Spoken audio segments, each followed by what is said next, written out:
Because of popular request, we are here today to find out whether or not you should spend your money on the Still Spirits Alembic Dome or T500 Reflux.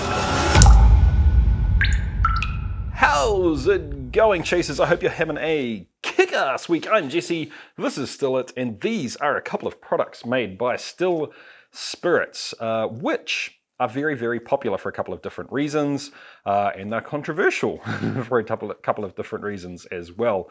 But because of that, I get a bunch of questions about these things on the channel. Now, I really have used both of these stills a whole lot, and I've put a whole lot of effort into making this video as complete and as kind of fair and well-rounded as I can.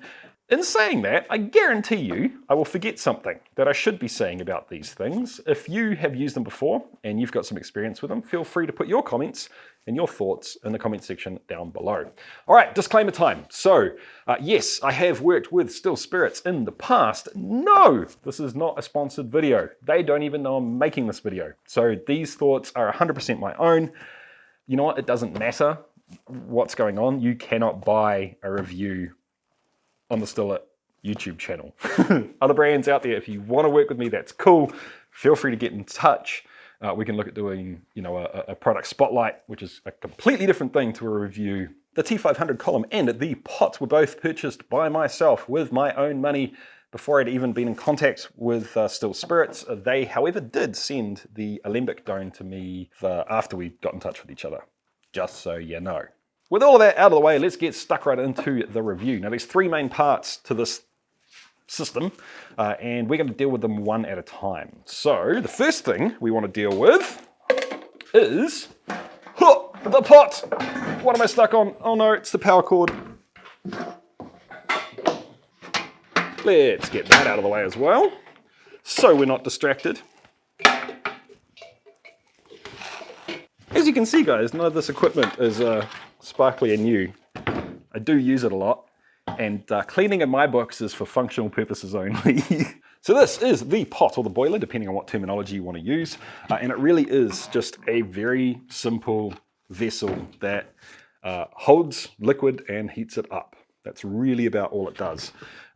So capacity on this guy is, well, that depends how you want to look at it, right? If I'm putting an all grain wash in here, honestly, I probably wouldn't want to go past 18, maybe 20 liters if I'm using, you know, a anti-foaming, defoaming agent. If you're doing low wines or something that's really not prone to puking or foaming up and you know, boiling over the still, I don't know, 23 to maybe 25 liters if you really wanted to push it. The element is separate. It goes underneath and it sort of conducts up through the bottom of the pot. That gives you a little bit of scorch protection, but not a whole lot. So I would not be putting, you know, an all grain bourbon wash in here. That's just a recipe for disaster. In saying that, you can kind of get away with a few things that you probably wouldn't get away with bare elements. Like I've put botanicals directly in here and not had a problem. That's fine. 100% recommended? Probably not. Risk of scorching still? Yeah, sure, a little bit. If you're feeling brave, have a go and you'll probably get away with it though. The other thing is, not that you would know it, but it makes cleaning a whole lot easier too, because it's just a flat surface to clean out. So let's talk about the element itself and the controls we have for it. The controls we have for it are on, off.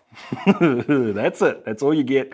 There's no control of the amount of power that goes in here. The label says it's 2000 watts. In my experience, it doesn't feel like 2000 watts when comparing to a full immersion 2000 watt element. So it is plenty enough for running the Alembic Dome or the column as intended. But if you're trying to do like stripping runs, you know, it'd be nice to have a little bit more power. It'd be nice to have a little bit more power when heating up, you know, just to cut the heat up time down, you know, but it's completely and utterly usable. You do have a tap on the side to empty things out as well. Takes a long ass time to do so, but it is kind of nice if you don't like picking up and tipping, you know, 20 odd liters of really hot liquid, to have this thing parked next to the sink or whatever, and when you're done, open it up, forget about it for 15 minutes, come back and then tip the rest out. It's kind of nice that it's there instead of not being there, but it's not a big deal.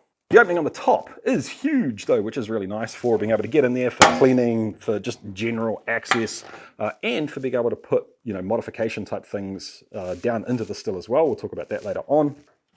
And the system to connect the pot to all of the stills is super freaking easy to use. It's just these little clamps. There's 4 of them around the outside. They hook onto the lip of whatever still head you're putting on top. Really, really easy. The only downside to this system is that you have a rather large gasket like this. Now, a lot of people are against having, I'm like 98% sure this is silicon. That's fine, I understand that. I'm compassionate to that line of thinking. For me, it's not a big deal to me. I'll leave that up to you to decide. Only you can decide that. The good thing is that this thing, once it's on there, seals 100% of the time. I've never had an issue with any of this leaking. The downside is that this gasket will often fall out of the still head as you're trying to put it on. So you'll get it all seated into the Alembic Dome, especially, it happens on for me. And then as you're transferring it over, obviously you need to turn it up this way to get it on here, and a corner will drop out. Once again, it's not a big deal. It's just, you know, sometimes you have to put the top on 3 times before you get it right. It is what it is. Oh, I forgot. You can actually use this pot, this kettle, this boiler, whatever you want to call it, to mash grains in, to act as a mash tun, which is pretty freaking cool. You can make all grain recipes without having to buy extra equipment, and I have a whole series of videos called the Safety Net. At the moment, they're all whiskies. That will walk you through a process to do that, and they're an excellent sort of middle step for the intermediate distiller wanting to take the next step towards all grain. All right, let's talk about the Dome. This is a simple pot still made out of copper. I mean, there's not a whole lot more to say about this. What more do you want? In saying that, let's do our best to pull this thing apart and give you all my thoughts on it. You know what, actually, before I do that, let's go off script a little bit here, and I'm going to really quickly explain to you what a pot still is if you're new to distilling. So this sits on top of the pot, the boiler that I just had out there. The liquid down the bottom is brought up to a boil at whatever temperature. Oh, I've got a cable hanging out. Yes, there we go. At whatever temperature that liquid in the pot will boil out at that time. You can't change that. There's nothing you can do about it. It will evaporate. The vapor will come up. It comes up into here, and the shape of this dome is going to concentrate it into the middle here, up into a very short column, and over through into the line arm, at which point it's going to hit the condenser, which is this segment from here to here. Cold water is going in the bottom and exhausting out the top. That cold water is jacketed around the pipe that the vapor runs through, which goes through the middle. It acts as a really simple heat exchanger, causing that vapor to condense back into liquid as it gets down to the bottom. The biggest issue I have with this, and let me make it very clear that when used for its intended purposes, in the ways that still spirits instruct you to use this, it's generally completely fine. When, however, you want to push things a little bit, and we'll talk about that later on, it's not so great. So basically the amount of cooling power this little condenser has is adequate. And what I mean by that is most of the time when you're in the hearts, it'll do its job just fine. You won't have super hot distillate coming out the end. You won't have vapor pissing out all over the place. But if your groundwater, for example, is quite warm, or the water you're using to cool, like if you're recycling water, starts to warm up a little bit, it's not going to do a great job. And even on the best of days, right up in the heads or the foreshots, you may get a little bit of vapor escaping off the top of the spout if you don't have very cold groundwater. So to sum that up, it's adequate, and it's not going to really hinder operations, but it teeters on the edge of adequate, if that makes sense. To add on to the water discussion, it does come with the hoses necessary to hook this up to just about any kind of tap you want. So this for me is set up to go onto a like a garden hose tap. But because you've got this fitting, you can also screw in a like a male receptacle for a garden hose, you know, just to click on. And it also comes with fittings to go straight onto a tap in the kitchen as well, which is I must admit, a nice touch. The good thing about the thermometer is that it works well. It's accurate. I'm happy with that. It comes with the unit, and it is in exactly the place that I would put a thermometer on the still if I was going to add one to it. The downside is that it is purely push fit. And yeah, sure, it's not a huge issue. The vapor is going to take the path of least resistance. I don't know, man. It just doesn't quite sit right with me. Especially for new distillers that, you know, may not be aware to check for leaks and be on the lookout for leaks all the time. I mean, it is what it is. And obviously, probably one of the biggest advantages of this specific still is that it is made out of copper. We're not going to go into that now because it is a thing, you know, a video unto itself. But for those of you among you that aren't initiated with distilling, basically copper in the vapor path, good. It is actually exposed copper on the inside. You can tell that by the lovely patina I've got going on here. It's pretty cool. I love patinas. So lastly, let's talk about the results that you can get with this still on that pot. Excellent. Absolutely wonderful. It's a pot still. Pot still is a pot still is a pot still for the most part. Sure, I will admit, I will give it to you. I will agree that if you want to go from a 90% pot stilled product to a 93% pot still product, the shape and design of the pot still matters. But to get a really solid product coming out off the end of the spout, this equipment is not going to be the thing that's limiting your ability to do that. So it's really, really good. That being said, my rating on that relies on a modification we're going to talk about at the end, which in my mind is basically not negotiable with the T500 or the Alembic Dome setup. But rest assured that if you want to be making whiskey, rum, fruit brandies, anything like that, this is going to give you a really good result, albeit it's going to be slower. That's just the way this stuff works, though, and there's really no way around that other than, you know, using bigger equipment. All right, on to the Reflux Still. So let's start by saying that this is the copper version of the T500 Reflux Still. It does also come in stainless. I think there's versions out there that have stainless on this side and copper on this side. Am I making that up? I don't even remember it until just now when I was looking at this. Someone let me know. I don't know. Maybe I'm setting you off on a wild goose chase there. Enough of that. Let's talk really quickly about what a reflux still is for those of you that are really new to this. So, in a pot still, remember, the vapor came up through the pot, the boiler down below, up through the column, which was very short on the Alembic Dome, across the line arm, down through the condenser, and was condensed into a liquid where we take it off the still. The difference with a reflux still is that when the vapor gets up to the top of the column, we get to decide how much of that vapor is going to go through the product condenser and out into our collecting jar, and how much of the product we want to send back down through the column for reflux. Reflux, why does that matter? Basically what's happening is little drips are heading back down this way, and they're interacting with the vapor that's going up this way. And the simple version is that the vapor going up is stripping out the more volatile, the lighter, the higher ABV parts of the vapor going up and taking them up to the top of the column. And the liquid going down is grabbing the less volatile, the lower ABV compounds and dragging them back down through the column. And the whole column is packed with these little, I guess you'd call these ones rasher rings, but they're kind of modified.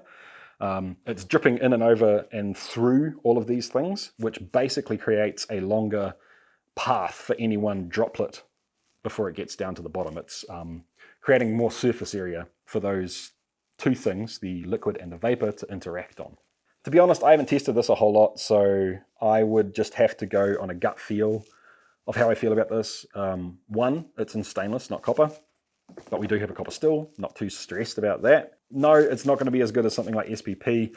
My gut feel is it's probably about the same as using scrubbies, something like that. So it's good, it's really solid. It's what you would expect in a product like this. This still also has a thermometer over on this side. Once again, it is push fit.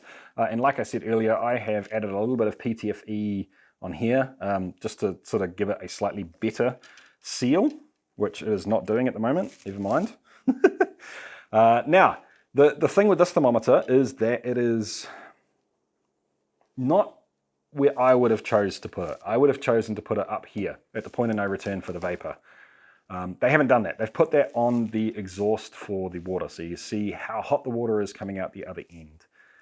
That is not bad in and of itself. It's just another data point that you can use to figure out what is going on with this still, along with other things like the rate of offtake that's coming off the spout, what you're running, what the ABV, the pot, like all of those different things put together give you the information you need to know how to operate a still where you're driving it. The still's not driving you.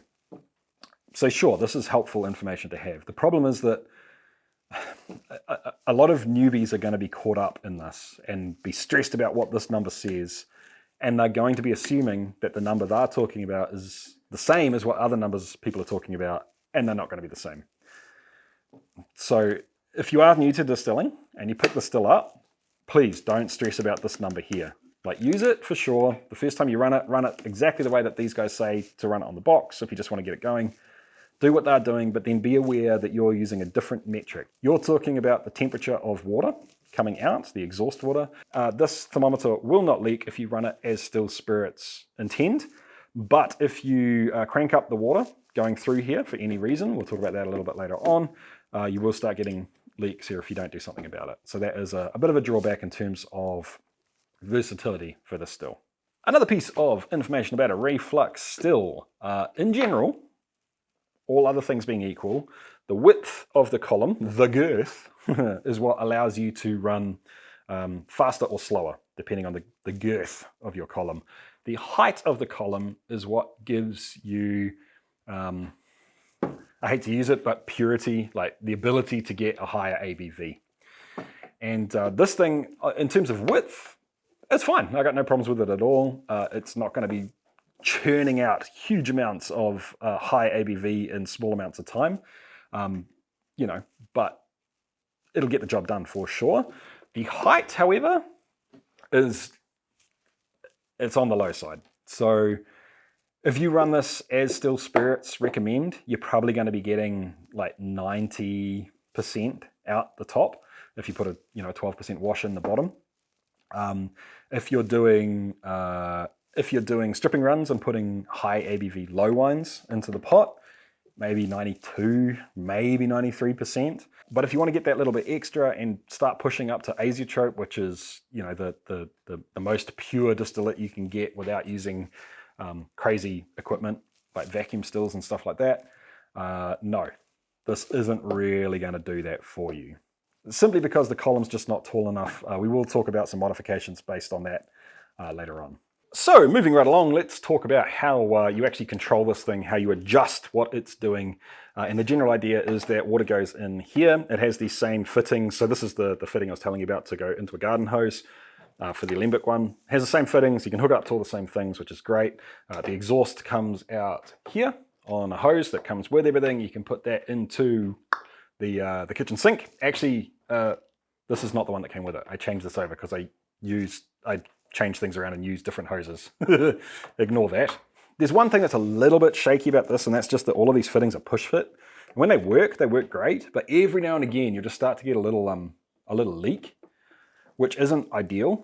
So I have put clamps. That was part of the reason why I swapped this over. I did put a clamp on there. I mean, like whatever, it's cents from the hardware store, right? Like, just go get one if it's a problem for you. At the same time, it'd be nice if these things came in the box, but yeah, you get the point. Anyway, the way you adjust this still, and when I say adjust, we're talking about the amount of reflux we're sending back down here, remember? So the more reflux we send down, the more interaction we have between the vapor coming up and the liquid going down, the more likely we're going to be able to have a higher ABV coming out the spout.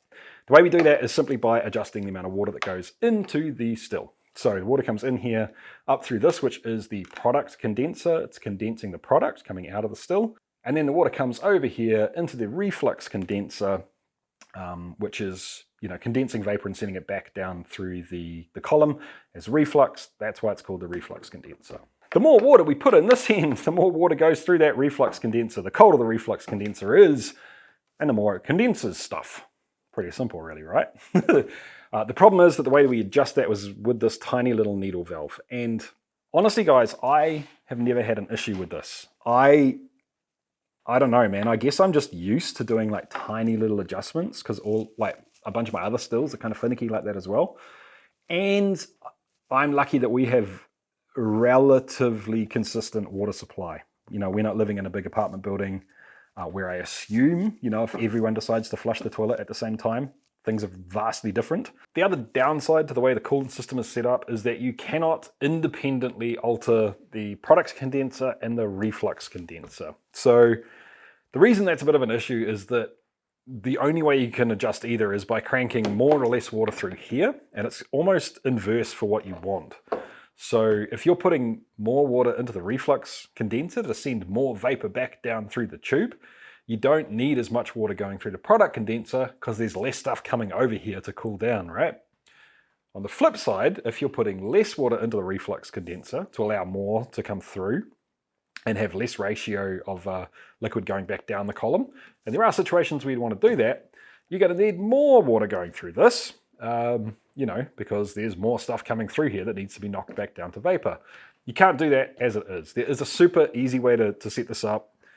I've made a video on it. You can check it out up over here. And if you do that modification, I shouldn't be talking about this stuff. The mods are supposed to come at the end, Muppet.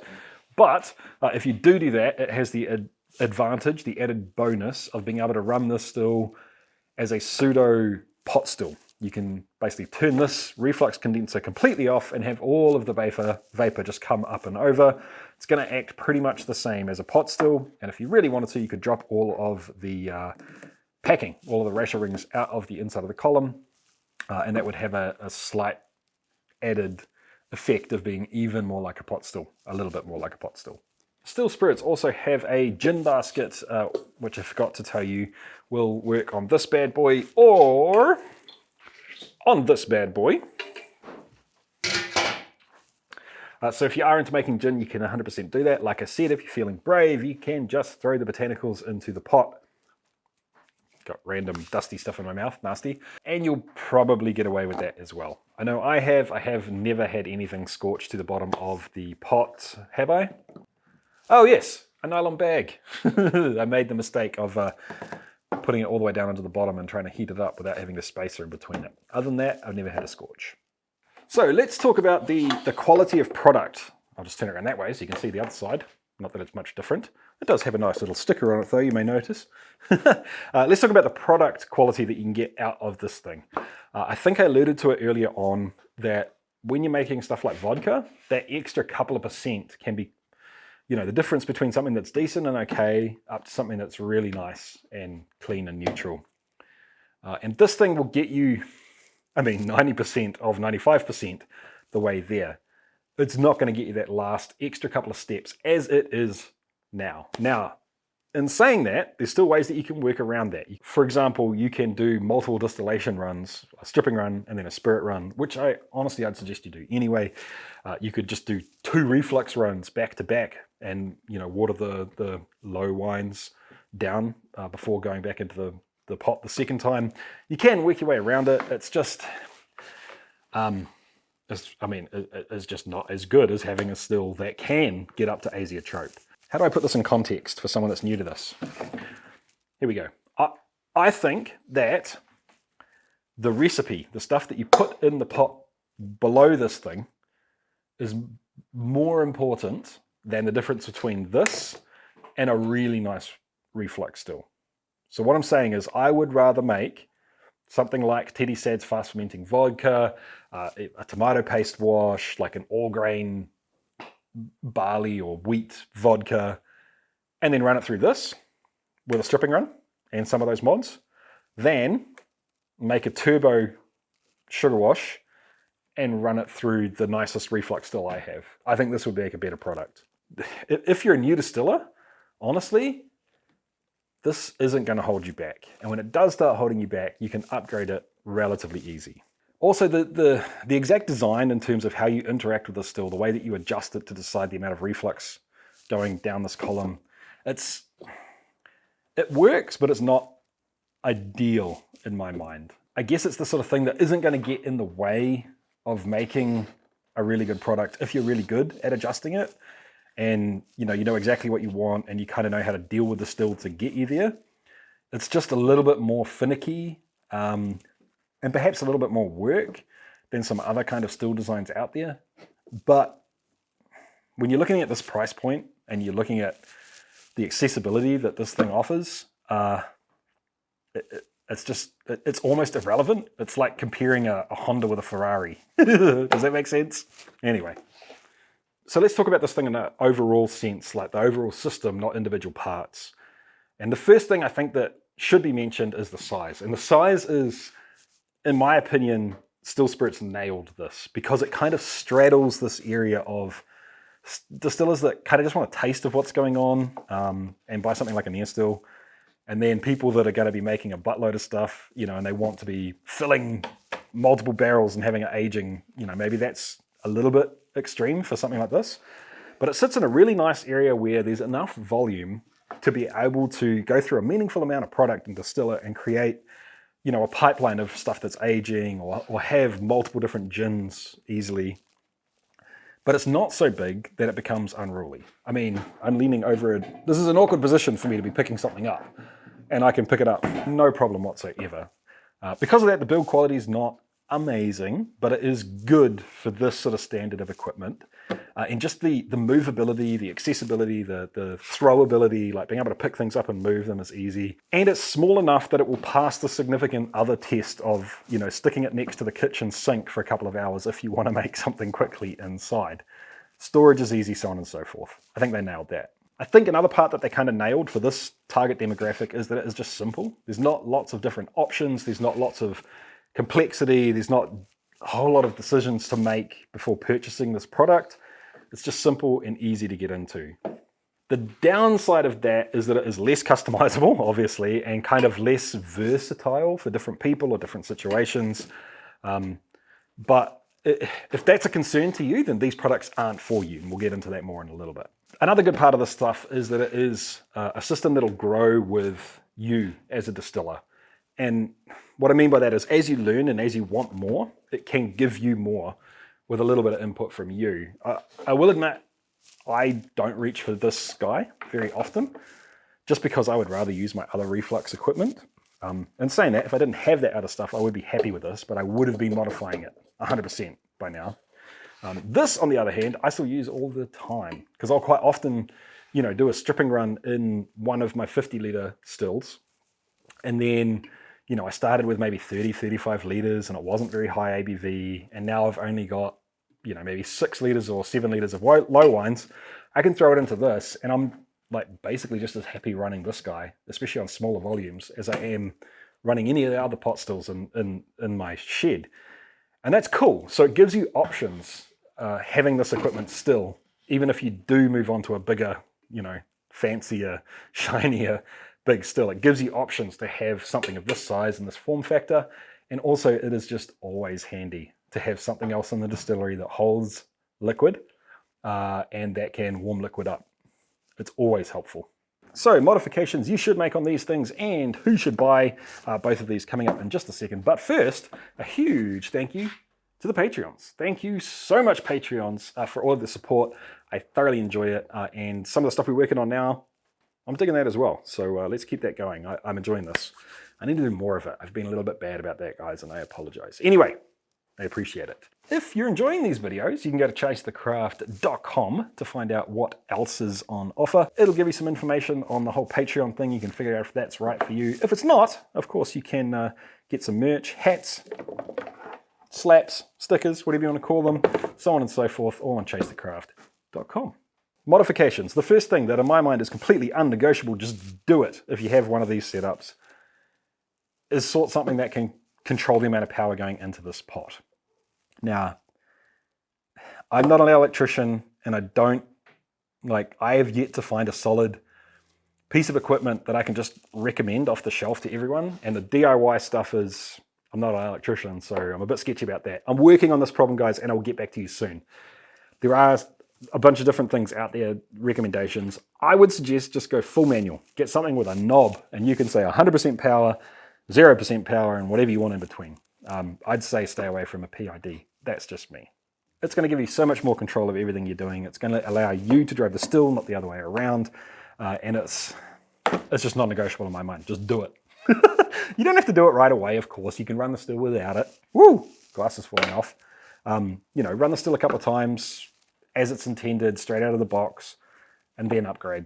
All right, now for the T500 Turbo Reflux Still modifications. The first thing I would suggest you do is the water control mod, which is it's just easy and it's freaking cheap. That's why I would say you do it first. Once again, I gave you the video earlier on. It'll be in the description down below. It's going to allow you to control the amount of water going into each condenser separately, and it's going to give you a whole lot more control of the still. Number 2 is to extend the height of the column. I haven't made a video on that yet. I will at some point in time. It's pretty freaking easy though because of the fittings on the bottom of here. I would suggest adding, if you can, 40 centimeters, which is about that. That's going to get you right into the range of the sweet spot. If you want to add a little bit more, go righty. And of course, you're going to need more packing for the column. You can get copper scrubbies, make sure they are copper. You can get more rasher rings, make sure they are copper if you're going copper. Or you can even use marbles, scoria. There's a bunch of different things. Check it out online. If you want to go for the absolute bee's knees, that's another upgrade. You can replace all of the packing with SPP, which is spiral prismatic packing. And essentially, it does the job of packing a whole lot more efficiently than the other packings. And lastly, because once again, this isn't a big problem for me, but if it is for you, bump it up the list, obviously, is to take measures to combat pressure swing and water being an issue, or, you know, give yourself more adjustability with this guy here. So moving on to the Alembic Dome and the modifications you should make. Once again, I'm going to hammer this home. Get something to control the amount of power that's going into that thing. And I should have said earlier too, this is completely analog. It's just on off. It's not digital, so it makes that a whole lot easier. Anyway, where are my notes? What I've forgotten. After that, I would actually say, once again, because it's cheap and easy, make one of these little stands, which is not adjusted correctly at the moment and is filthy. But the idea is that this goes inside your pot, your boiler, and it holds it up off the bottom, and it essentially turns that thing into a bain-marie. So you can put chunky, you know, like all grain squeezings, chunky fruit, anything that you would consider putting in there, but you're worried that it might scorch. So the wash itself turns into the liquid that acts as a bain-marie to cook this, and you're able to have, you know, grain or fruit or pulp or, you know, yeast lees if you're doing something like a grappa. You can have that in the pot and distilled without scorching it to the bottom. These are really cool. This is going pretty overkill, but if you are running this thing a lot and you're doing stripping runs in it, you could consider putting another exposed element through the side. So just a purely manual element that goes in through the side of here, using the no weld plumbing that just plugs into the wall on off, and it will make your stripping runs a whole lot faster. It'll give you a lot more grunt, and it'll give you a lot less heat up time as well. Just remember that if you're going to do that, you're also going to have to upgrade the condenser, because this will not take any extra power. So we've come to the point in the video where I need to tell you whether or not this stuff is for you and whether or not I think you should buy it. Obviously, this is up to you. Don't let me tell you what to do without thinking about yourself, but here's what I think. This still is not for the following people. People that want to get into the hobby as cheaply and easily as possible, or people that just want the smallest, tiniest form factor that they can get. This stuff isn't for you. I would suggest checking out the Air Still review that I made a little while ago. I think that might be what you're after. 2, people that like tinkering, they like equipment, they like shiny knobs and flashy lights and modularity and being able to play Lego with their still and all that sort of stuff. This isn't the equipment for you. But understand that if you want that stuff, you're going to be spending probably a whole lot more money, or building it yourself from reclaimed materials. Nothing wrong with either of those things. That's what I did with my first still. You know, there's a trade-off. Just be aware of that. So who should buy this equipment? Honestly, it's for people that just want to drop some cash and get stuck in. They don't want to mess around with all of the ins and outs and learnings and still designs and what's best for their specific scenario, and they just want to get started. And I feel you, I get that, I understand it. Honestly, that's that's not how I go about hobbies, so sometimes I struggle to relate. But doing this for so long and interacting with enough people that ask me questions and ask for advice, I can 100% now that I do empathize with that situation. And this is really good equipment for it. Because, like I said earlier, it's standardized and it's available. It's probably the most widely available distilling setup that you can get. So I can recommend it to someone and be almost certain they'll actually be able to get the damn thing. There's a lot of alternatives to this. There's, better equipment than this for the same price. But if I don't know exactly where you are and I don't spend like hours researching your exact situation and how much space do you have and how much time do you want to put into it and how much do you want to make and all these other questions put together, if I don't know that information and you can't be bothered researching that for yourself, this is just a better option most of the time. A mid-tier entry point set of equipment that just kind of does what it says on the box. It definitely has some ability to evolve with you as you grow if you're willing to put some effort into changing things and modifying things.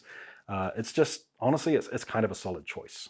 So, this has been a long video, but I hope it's been very helpful for you. If it has been, or you enjoyed it, hit the thumbs up. That'll help me a whole lot. If you have any questions, ask them down below. I'm sure someone with some experience in these will come along soon and answer your questions for you. For those of you that do have experience in these, make sure you help the others out. Give them your honest thoughts on the equipment.